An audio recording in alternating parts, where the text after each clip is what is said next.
5월 9일 금요 기도회를 시작하도록 하겠습니다. 오늘은 인생의 질문 신앙의 답변 15번째 교리와 변증에 대한 내용인데요. 15번째 순서 하나님의 섭리를 어떻게 이해해야 하는가에 대한 내용입니다. 오늘 이 주제를 살펴보도록 하겠습니다.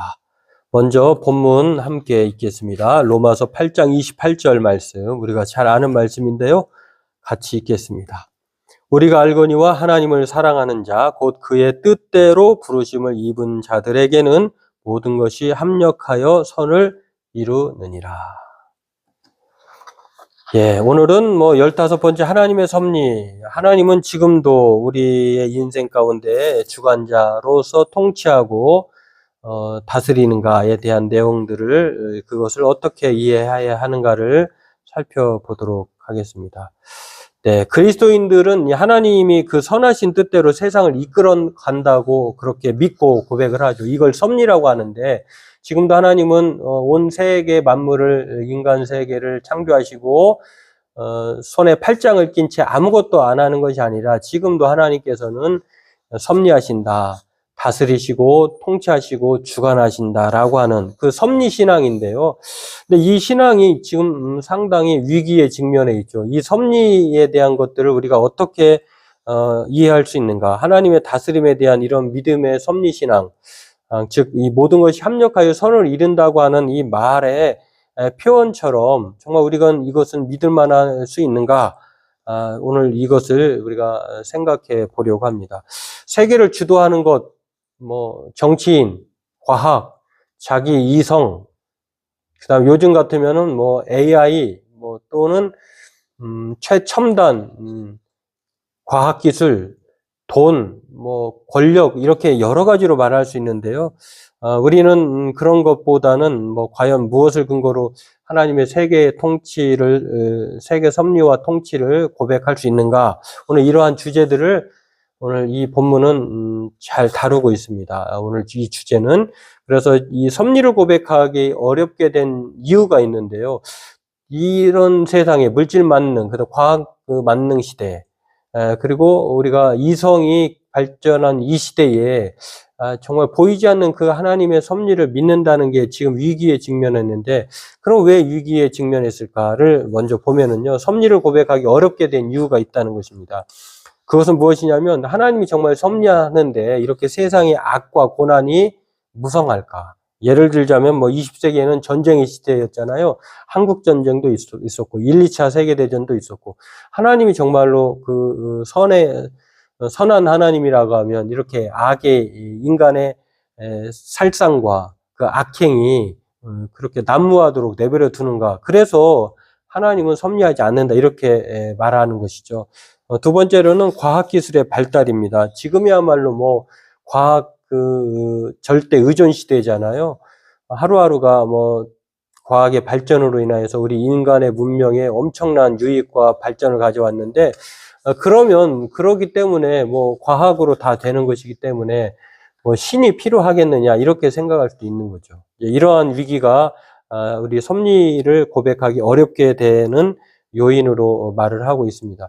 그러면 우리가 지금까지 하나님에 대한 섭리 신앙이 있는데요. 그 전통적인 유실론과 거기에 근거한 전통적 섭리론의 그 한계 때문에 우리가 이러한 하나님의 섭리를 받아들이지 못한다고 하는 것인데요. 오늘 두 번째를 보면은 그렇습니다. 전통적인 유신론, 하나님이 전통적으로 유신론이라고 하는 것은 오로지 하나님이 세계를 창조하셨고 만드셨고 다스리고 통치한다고 하는 그 전통적 유신론, 거기에서 근거한 것이 전통적 섭리론인데요.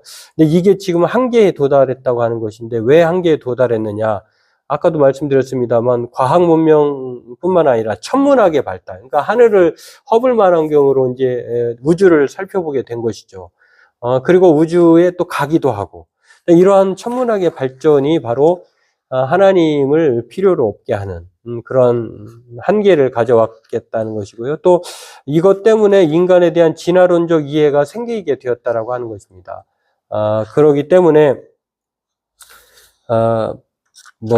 과학기술의 발달, 섭리를 전통적 유신론 같은 경우, 고전 유신론 같은 경우를 보면서 이러한 것 때문에 세계 통치가 바로 하나님이 아니라 이게 힘에 의한 통치, 그리고 그 지배자의 통치로 이제 여겨지게 됐다라고 하는 것입니다. 누가 더 천문학으로 발전시켜서 화성에도 가고 뭐 또 다른 우주에도 정복하고 거기에 또 새로운 인간의 삶의 터전을 마련하는가, 뭐 이렇게 생각하게 된 것이죠. 그리고 또 인간이 하나님께서 창조하셨는데 그 창조에 대한 그 인간의 지식이 발전하게 되면서 바로 이제 그것 때문에 진화론적 이해가 생겨나게 되어서요. 또 의구심이 생긴 것이죠.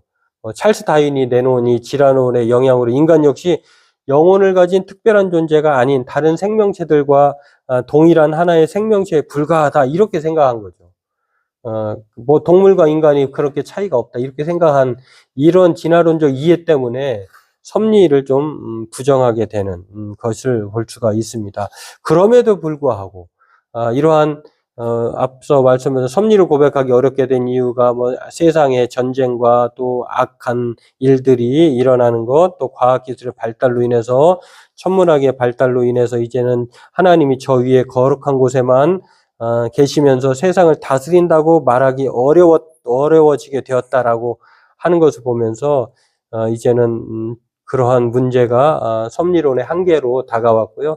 또 진화론적 이해를 통해서 인간만이 영혼이 특별한 것이 아니다, 인간이나 동물이나 비슷하다, 이러한 도전 앞에 우리는 새로운 섭리에 대한 이해를 해야 된다라고 하는 겁니다. 이렇게 도전받지만 그럼에도 불구하고 하나님의 섭리를 부정할 수 없는 것이 있습니다.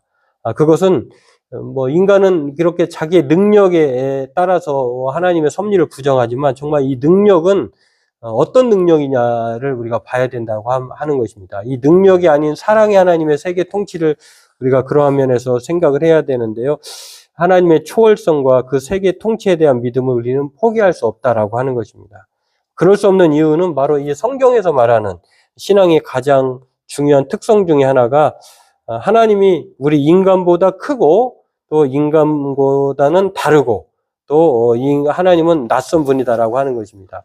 아무리 인간이 지혜가 발달하고 과학을 우선시하고 또 천문학의 발전을 초래하지만 그렇게 생각하는 인간은 무한한 존재가 아니라 유한적 존재. 하나님과 우리는 철저히 다르다라고 하는 거. 그러니까 뭐 우리가 생각해 볼 때 그렇게 생각해 볼 수 있죠. 고양이나 동물들이 자기들끼리 뭐 예를 들어 의사소통을 하고 말을 한다고 해 보십시오. 사람이 뭐 저러냐 뭐 어쩌냐 할 때 하더라도 우리 인간이 볼 때는 자기들끼리는 뭐 똑똑하고 좋은 것 같아 보이지만 나름 뭐 최고라고 할지 모르겠습니다만, 그러나 이 인간이 보기에는 좀 우스운 거죠. 마치 그러한 뜻으로 우리가 하나님의 섭리를 섣불리 판단하기는 어렵다라고 하는 것입니다. 아무리 인간이 잘난 척을 해도, 그러나 하나님은 인간보다 크시고 다르고 낯선 분이다, 우리가 생각하는 그 방식이 아니다 라고 하는 것입니다. 그래서 그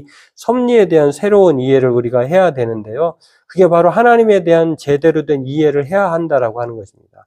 우리의 생각대로 하나님의 섭리를 재단할 것이 아니라 그 섭리를 바로 이 구약의 전통적인 유신론적의 입장을 이제 신약에 와서는 하나님에 대한 이해를 예수님을 통해서 할 수 있게 되었다라고 하는 것입니다. 그리고 그것이 바로 정확한 하나님에 대한 섭리에 대한 이해다라고 하는 것입니다. 그렇다고 하면 그 예수님 안에서 우리가 섭리를 발견할 수 있는데요.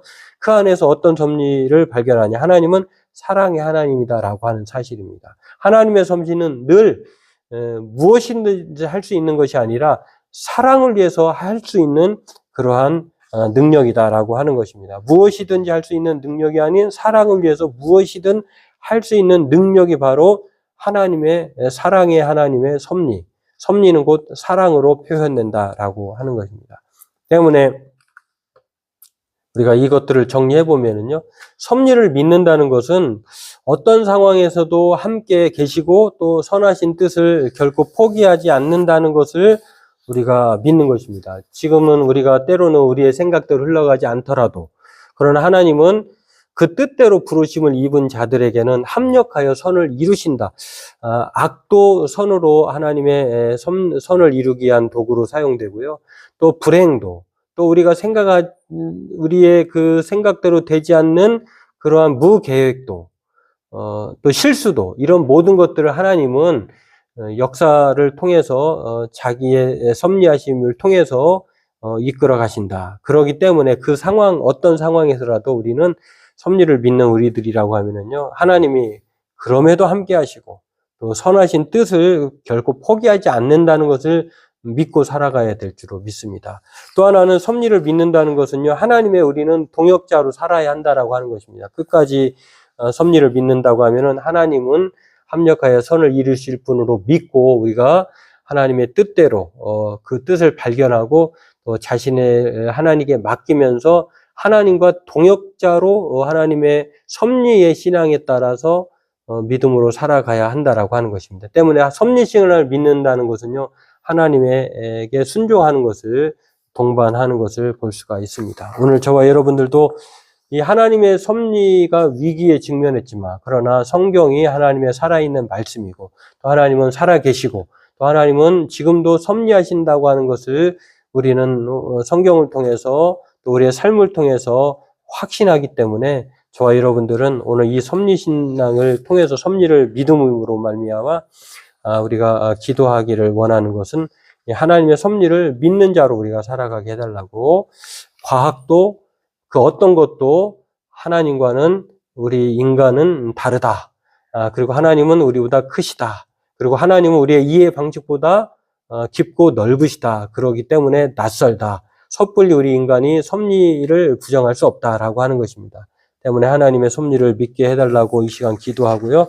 또 합력하여 선을 이루심을 믿고 끝까지 순종하며 우리의 삶을 온전히 하나님께 맡기며 순종의 길을 걷게 해달라고 우리 각자 기도하도록 하겠습니다. 우리 기도하겠습니다.